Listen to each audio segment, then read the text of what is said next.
En comunicación con el legislador porteño, asesor presidencial, Leandro Santoro. Hola Leandro, ¿cómo estás? ¿Cómo anda Roberto? Buen día. Buen día. Bueno, ¿qué te pareció el discurso del presidente? A mí me gustó, creo que fue un discurso valiente, donde se definieron objetivos, se hizo una autocrítica, se asumieron compromisos. Me parece que el tono y la forma fue la que necesitaba nuestra base electoral, y el contenido es lo que necesita la Argentina, ¿no? Yo quiero remarcar los anuncios que se hicieron, que fueron muy importantes. Hablar de disminuir el mínimo no imponible, o aumentarlo en este caso para el impuesto a las ganancias, creo que es muy importante. La recategorización del monotributo y la moratoria para las personas que están en esa condición es muy importante. La desdolarización de tarifas, hace mucho tiempo que lo veníamos planteando, que era muy importante actualizar el cuadro tarifario de acuerdo a una suerte de justicia distributiva en función de cuáles son las posibilidades de la economía argentina. Me gustó muchísimo el tema de la querella criminal con el tema de la deuda, que era un compromiso de campaña. Nosotros habíamos hablado de un nunca más del endeudamiento y de la fuga. Me parece que esto va en esa dirección. Obviamente creo que las reformas, o mejor dicho, las referencias a la reforma judicial fueron también muy importantes, más significativas que las que teníamos antes. Y creo que en ese sentido me parece que en términos... Y además, me olvidaba una cosa importante, el compromiso público del presidente, que los salarios le ganen a la inflación y que el poder adquisitivo real se vaya recomponiendo, creo que forma parte de nuestro contrato electoral, y que lo diga en un discurso de apertura de sesiones reafirma ese compromiso. Yo comenté al principio del programa que el presidente decía hoy a la mañana cómo no percibieron algo que yo dije que fue muy importante, y es que yo le estoy pidiendo al Congreso que cree una comisión bicameral que investigue la justicia, que es la primera vez que un presidente hace algo así, y que esta comisión va a tener la potestad de impulsar juicios políticos. Imagínate, dice que hasta tiene la potestad de poner en comisión a todos los jueces del país, que es un extremo, pero podría hacerlo. Es la primera vez que un presidente le pide al Congreso que investigue a la justicia, y fue algo que por ahí pasó medio desapercibido, que lo dijo inmediatamente después de hablar, sin mencionarlo, de Stornelli y de Hornos, qué sé yo, y que bueno, que puede llegar a ser primordial en la agenda en los próximos días, en las próximas semanas, ¿no? No sé si no lo habías captado. Tanto pasó desapercibido que ni yo mismo lo entendí así que enhorabuena, ¿sí? Porque, bueno, ahora sí, estos son palabras del presidente, así que que él, claro, él dijo que parece que no me entendieron. No, de hecho yo no lo entendí. Así que se claro. Bueno, yo en una conversación con Alberto que tuve hace unos días le transmití que yo creía que era necesario documentar el lawfare. A ver, no digo que haya sido por esto, ¿no? Pero me hizo una referencia como que él lo tenía en la cabeza. Nunca me dijo que iba a anunciar esto, pero sí yo vengo viendo hace mucho tiempo que es necesario la documentación del lawfare para dejar de hablarle a las audiencias redundantes, ¿no? Nosotros necesitamos explicarle a la sociedad que está menos politizada, y necesitamos incluso hasta mandarle un mensaje a la derecha lúcida que hay en la Argentina, de la necesidad de parar con esta locura, porque no le sirve a nadie. Es imposible gobernar si todo el tiempo el poder judicial, en convivencia con una parte del poder mediático, termina condicionando a los gobiernos. A ver, más allá de que nosotros hoy le estemos padeciendo, todos sabemos que hay una lógica de obstrucción del sistema de decisiones de la democracia argentina, que condiciona la posibilidad de pensar políticas, que condiciona la posibilidad de pensar el futuro, estés en la posición ideológica en la cual estés, ¿no? Está claro que si jugás para los poderes económicos más concentrados vas a tener menos dificultades, pero lo cierto es que en el fondo esto no le sirve a nadie. Así que ojalá se avance en esta dirección, porque yo creo que hay que sacar la discusión de los círculos más politizados y hay que llevarla al seno de la sociedad. Hay un problema ahí, ¿no? Porque en general hay una buena parte de la sociedad, no sé de qué porcentaje, que piensa que cuando se habla de alguna modificación en la justicia, se busca la impunidad para Cristina y otros actores del gobierno anterior. Y en realidad la idea es buscar que haya una justicia que funcione para todos, pero está tan metido ese discurso en la sociedad que es cierto que cuando se habla de justicia hay un sector importante de la sociedad que piensa que es para eso, ¿no? No sé si vos pensás lo mismo. Claro. Mira, Acá lo que hay que entender es que los poderes corporativos y fácticos se defienden mutuamente, unos con otros. Y creo que el mayor aporte y la mayor contribución que hizo el poder mediático para la expansión del lawfare en la Argentina fue disfrazarlo y negarlo, ¿no? Entonces, el hecho de que nosotros podamos avanzar en la documentación de las arbitrariedades procesales, que podamos avanzar en la documentación de todo lo que fue el proceso de persecución política, espionaje ilegal e incluso, digamos, vulneración del derecho a defensa, va a contribuir muchísimo a que en el futuro esto no vuelva a pasar. Mira, te lo voy a plantear de una manera por el extremo, digamos, para que se entienda. Entre otras cosas, en la Argentina no hubo más Estado terrorista porque existió una CONADEP y un nunca más, que documentó las arbitrariedades, los abusos y obviamente el que describió el plan sistemático. Eso contribuyó a que incluso sectores de la derecha, que tradicionalmente eran golpistas, renuncien a su vocación autoritaria, por lo menos o golpista, para pasar a una posición un poco más moderada en términos republicanos. Y eso se traduce también incluso en términos del imaginario colectivo de un sector de la sociedad que tiene una estructura cultural más conservadora. Yo creo que fue muy beneficioso ese proceso, o sea, y eso fue lo que permitió después que lo escuchara juntas y lo que permitió la legitimidad de ese proceso y que pudiéramos hablar de democracia para siempre. Creo que, si bien eso es un caso extremo, creo que sirve muchísimo para entender cómo tenemos que abordar esta problemática, porque no se trata solamente de imponer una mayoría en el Parlamento, porque toda mayoría electoral reflejada en una mayoría parlamentaria es circunstancial. Entonces, si vos hoy obtenés una mayoría parlamentaria, sacaste una ley y después 2 años de ese momento cambia el humor social, cambia la mayoría parlamentaria y esa ley se deroga, es el perro que se muerde la cola.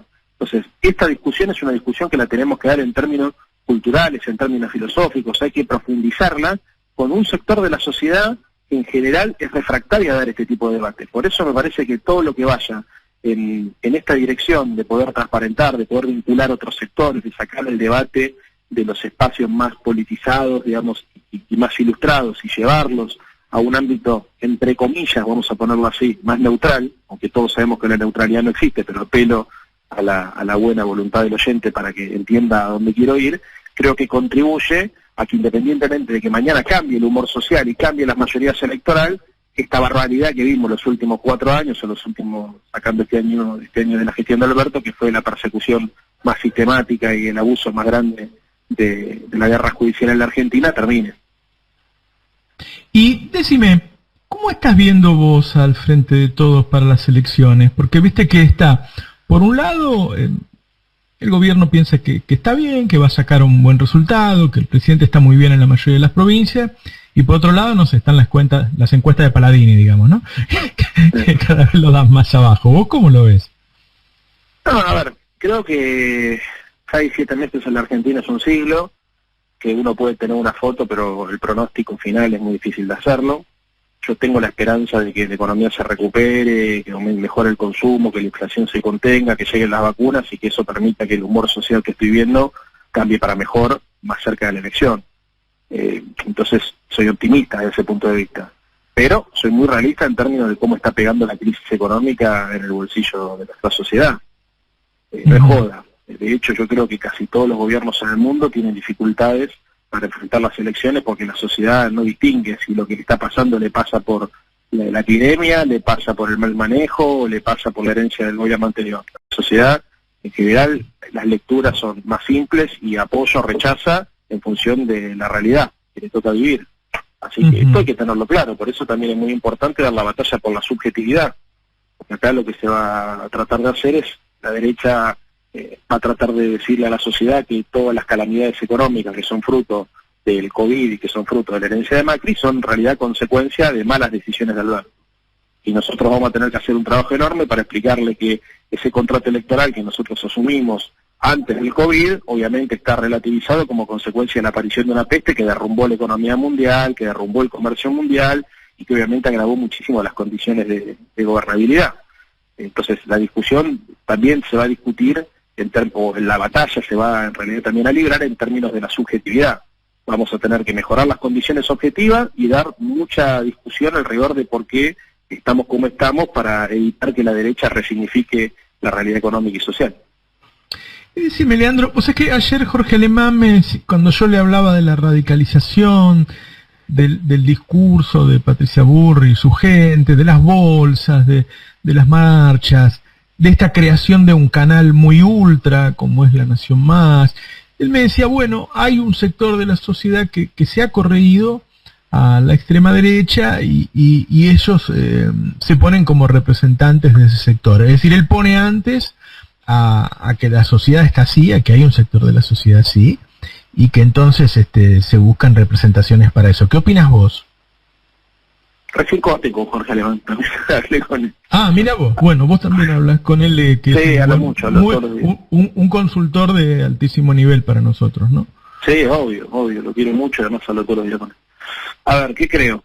Creo que es un fenómeno global, que hay una suerte de radicalización de las posiciones más conservadoras, al punto tal que ya podemos hablar de una suerte de nueva cultura reaccionaria. Me parece que hacen de la incorrección política una bandera y confunden la ironía con la realidad todo el tiempo. Entonces nos empezamos a acostumbrar a ver cómo circulan discursos de odio, discursos de resentimiento y de paranoia, que a veces no terminamos de entender si lo dicen en serio o lo dicen en chiste, pero que poco a poco nos vamos acostumbrando a que circulen, ¿no? Sí. Ese fenómeno lo que provoca es que la derecha se divida en por lo menos tres polos. Un polo más moderado, un polo más radical y un polo ultra. El polo ultra, está expresado por un sector de la derecha que no está dentro de Juntos por el Cambio, tomó la decisión de ir a estas elecciones. Al tomar esa decisión por fuera de la estructura de Juntos por el Cambio, empieza a generar un impacto en esos sectores más conservadores y más duros de la coalición, porque ven que hay fuga por derecha. Entonces, para traducírtelo, a medida que los ultra, los libertarios radicalizan su posición, Patricia Bullrich, por ejemplo, está obligada a endurecer la suya propia para evitar que se fuguen votos por ese lado. Entonces, no solamente empiezan a expresar un sector más radicalizado, más dogmático, más fanático de la derecha, sino que además incluso condicionan a una coalición que es más heterogénea como Juntos por el Cambio. Sí, lo que pasa es que si uno dice y hace cosas todos los días para ocupar un espacio, uno termina haciendo eso, digo. Claro. Sí. Anda a explicarle a Carlotto que Patricia lo hace en realidad para no perder los votos en manos de Milei, ¿no? No, a ver, lo que te quiero decir es que... No, pero te entendí, te estoy sumando elementos, estoy de acuerdo con vos, a ver, yo soy muy crítico a Larreta, no te lo tengo que decir, ahora me parece que entre el discurso de los libertarios y de Larreta hay una gran diferencia, digamos. Más allá de que después uno puede decir, che, me gusta más pero pará, porque de hecho está pasando en todo el mundo, o sea, estamos hablando de la aparición que pasa con Vox en España, digamos, pasa con el Tea Party en Estados Unidos, o sea, pasa en casi todos los países de Europa, digamos, con la aparición de neofascismo, que tienen posiciones... Ahora, pongámosle un poco de sumémosle realpolitik ahora del establishment, ¿no? Es decir, bueno, a mí hace poco me decían, mira, el canal no es solo de Macri, en La Nación Más, que es la máxima expresión hoy de ese discurso, ¿no? Sino que hay mucha guita de Galperín, porque a Macri no le gusta poner la suya. Ahora Vila le dice a Fontevecchia el domingo, bueno, sí, además de Galperín está Roca. Eso quiere decir que uno empieza por un sector de la sociedad, pasa a una representación política y mediática, pero finalmente aparecen empresarios que apoyan eso. Claro, porque les sirve para legitimarnos a nosotros. Ellos radicalizan una base del electorado, lo movilizan y después lo ponen a decir cosas en los medios de comunicación sin ningún tipo de filtro emocional ni racional. Entonces son ellos, a ver, es como los usan de carne de cañón, ¿no es cierto?, para decir cosas que ellos no se atreven, que piensan pero que no se atreven a decir. Entonces los costos sociales en términos de prestigio y de credibilidad lo pagan esos grupos, cumplen su objetivo de lijarnos a nosotros, de empastar el debate, y ellos quedan al margen de todo el bardo. Claro, eso es una táctica, los usan, y lo que me parece que lo que están buscando básicamente es tratar de radicalizar la grieta sin quedar ellos como responsables a los efectos de provocar una fractura en la sociedad que inviabilice cualquier proyecto democrático. Entonces, la verdad sí, hay mucho cinismo y mucha perversidad en esa construcción. Pero bueno, ojo, que es un fenómeno global, ¿eh? O sea, es cierto que Trump, por ejemplo, tenía problemas con algunos medios de comunicación y con algunos grupos económicos, pero no con todos. No era solamente un loco que andaba por ahí, ¿no es cierto? Tenía un acuerdo con un sector del establishment norteamericano, y lo mismo pasa con Bolsonaro, y lo mismo pasa con cada una de estas expresiones. ¿Qué sé yo? A ver, hoy creo que en el caso de la Argentina, crearon un Frankenstein, o están tratando de crear un Frankenstein con la sensación de que lo pueden controlar y que le es funcional a sus intereses. Lo que pasa es que todos nosotros sabemos que este tipo de construcciones en algún momento cobran vida propia y después no sabemos en qué terminan, así que veremos qué pasa más adelante. Uh-huh. ¿Qué juego peligroso, ¿no? Total. A ver, los discursos de odio, los discursos que lastiman la dignidad de las personas, los discursos que conducen a reflexiones irracionales, fanáticas, ultras, dogmáticas, tienen que ser administrados por la propia democracia desde una lógica de racionalidad para autorregularse. Vos no podés estar todo el tiempo aceptando que el debate público habilita decir cualquier barbaridad en nombre de mi derecho a ofender al otro.